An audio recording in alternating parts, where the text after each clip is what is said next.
Kids, welcome to Dixie's Storytime World. Let's meet Bucky the Sweet-Toothed Beaver, written by Papa Moose and illustrated by Yusup Mediyan.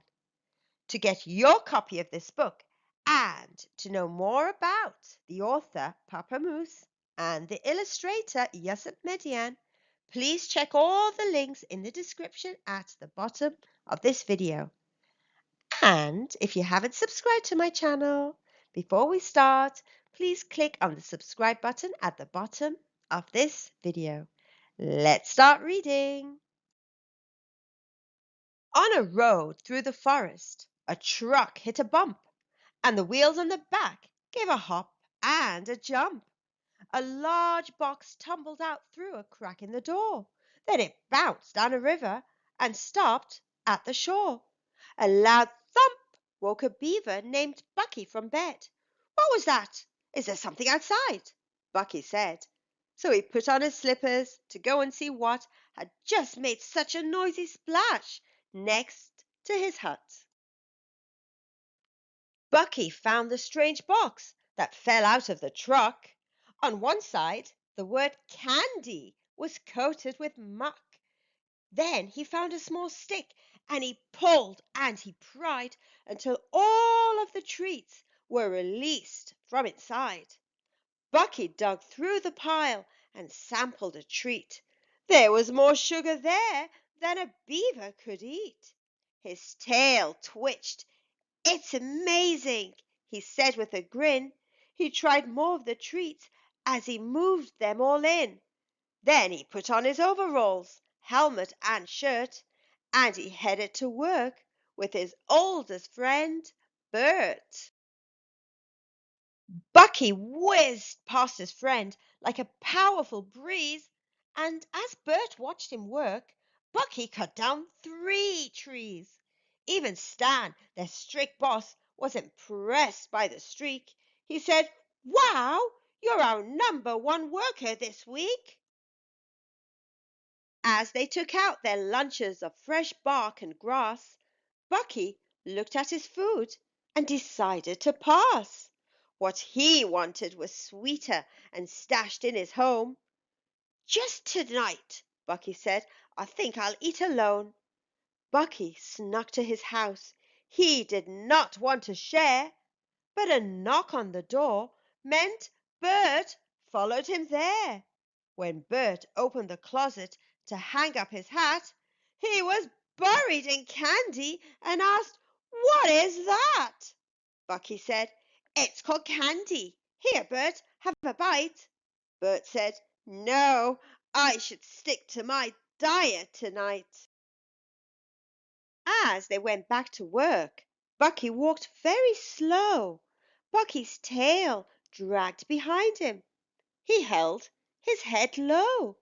By the next week he barely could chew through a stick. Bert was worried, and then he heard Bucky was sick. When Bert checked on his friend, Bucky's eyes were a blur. There were bits of old sucker still stuck to his fur. Bucky unwrapped a taffy and started to chew. Bert was nervous. He didn't know what he could do. Bert said, "What with the stomach aches, headaches, and such, do you think that it's good to eat candy so much?" Bucky thought for a moment, but then raised his voice. "I can do what I want to," he said. "It's my choice." And as Bucky was giving his best friend such grief, a big lump of the taffy got stuck in his teeth. Bucky yanked at the sticky stuff trapped in his jaw. Bucky pulled out the piece, and then he and Bert saw a sight that they couldn't believe for a minute. The taffy had one of his front teeth still in it. "Not my tooth!" Bucky cried as he stared at the stump like a camel who found he was missing a hump. As for Bert, he was gasping. His stomach was queasy, for he knew that a tooth should not come out so easy. But Bert stayed by his side till his friend fell asleep as the wind whistled softly through Bucky's front teeth. A few days after that, Bucky went to the dam. It seemed nothing was going according to plan. As they stood on the shore, lightning flashed in Stan's eyes. "You've been gone the whole week. This is quite a surprise." "I just wanted to help," Bucky said, sounding glum, with his tooth held in place by a wad of chewed gum. Bucky picked out a tree and he chewed through a chunk. Stan said, "Wait! Is your tooth sticking out from that trunk?" All that Bucky could do was to nod at his boss. "That's outrageous," Stan said. "Don't you know how to floss? We've got trees to cut down. We've got branches to sort. And now, thanks to your tooth, we are 2 beavers short."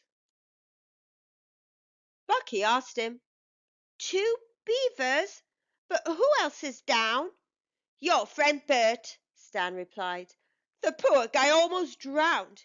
He was doing 2 jobs, getting hotter and hotter, and that's when he passed out and he fell in the water." Bucky thought of Bert's fall as he reached for a snack. Then he had an idea and put the treat back.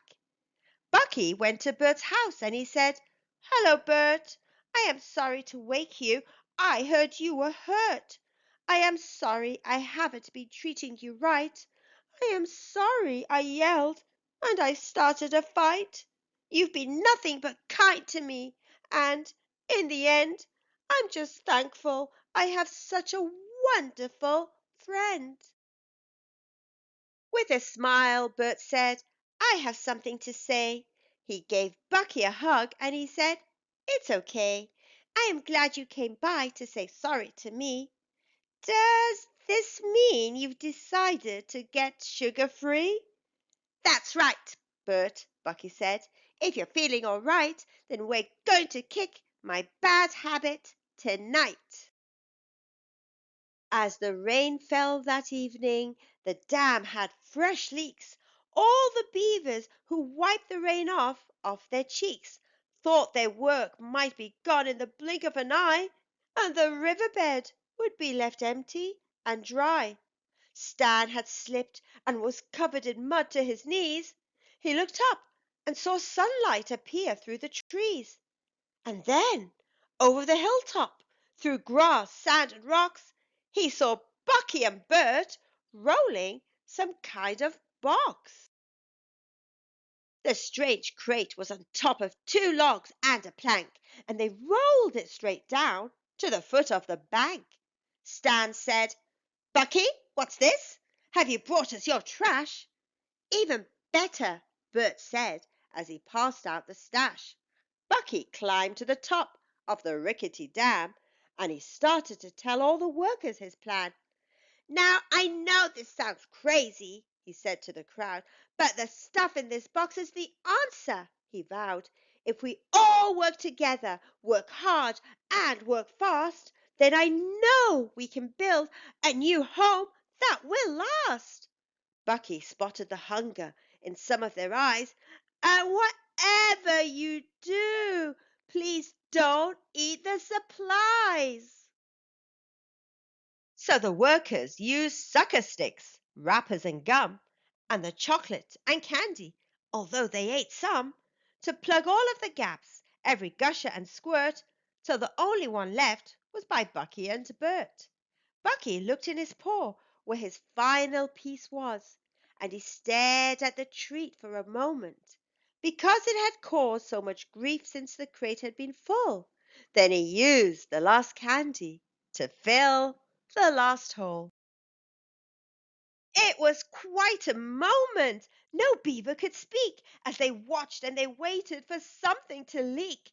Then they lifted up Bucky and shouted, "Hooray!" But then Bucky said, "Wait, I have something to say. You have got the wrong guy. If it wasn't for Bert, then I would have had all of these sweets for dessert."